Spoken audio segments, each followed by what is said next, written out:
Back in October, the Fort Chipewyan Métis Nation, the Mikisew Cree, and Athabasca Chipewyan First Nations revealed that a federally owned dock known as the Big Dock had been contaminated with toxic hydrocarbons, arsenic, and metals that were above safety standards.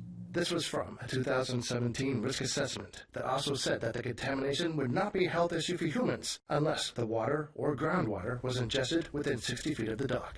But the members there have been using land near there for harvesting plants and recreational use. The women, the family members, mothers, and everything are worried because of the fact that the kids go swimming down at the dock. The community uses the dock 8 months out of the year when they go out to the land, into the bush. They launch their boat from those areas.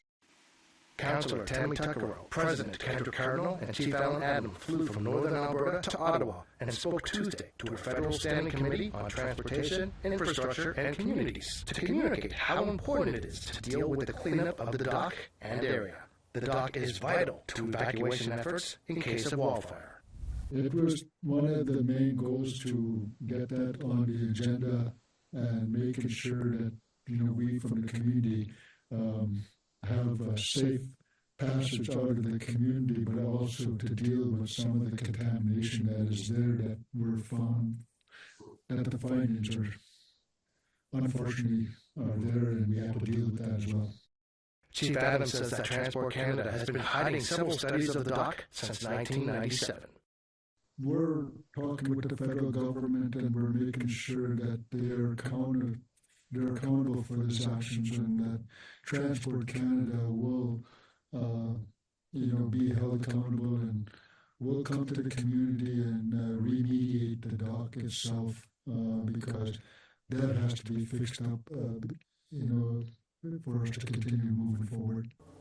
Adam believes the government will now be quick to act on undoing the damage done.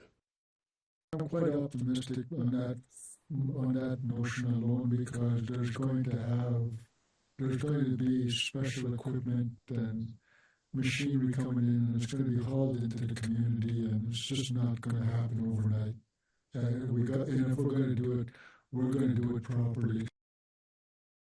In a statement to APTN, the Minister of Transport's office said, Minister Anand spoke to the First Nations to hear their concerns directly. In response to the concerns raised by the First Nations, Transport Canada will accelerate work to remediate the uplands portion of the land and will work collaboratively with the First Nations to update the 2017 risk assessment for the in-water contamination. An updated risk assessment will inform next steps with regards to remediation.